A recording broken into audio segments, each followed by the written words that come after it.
When we see people coming in with relational trauma, it can present in a variety of ways, but most commonly we see kind of two ends of the spectrum. We see people who are completely isolating from relationships, trying to spend as much time alone as possible and disengage from relationships.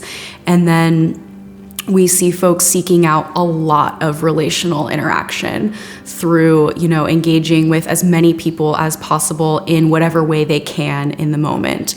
They're avoiding what's going on internally, and they are looking to fill their day with focusing on others so that they don't have to look at what's going on inside or what's coming up for them. Part of the work with relational trauma is bringing someone in and first giving them the skills so that they can manage what's going on in their internal world. There is a lot of pain, there is a lot of hurt, there's a lot of anger. And so first we want to give someone a skill set so that they can learn how to manage that.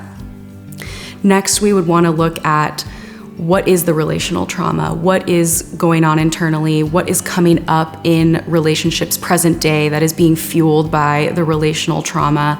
And how do we help someone gain insight into that and recognize it so that they can start to build new patterns in relationships? And so what I'm looking at when I'm working with someone with relational trauma is what are they doing in their relationships present day that is playing out old relationship traumas from the past, and how do we help someone gain insight into that and do something different with it?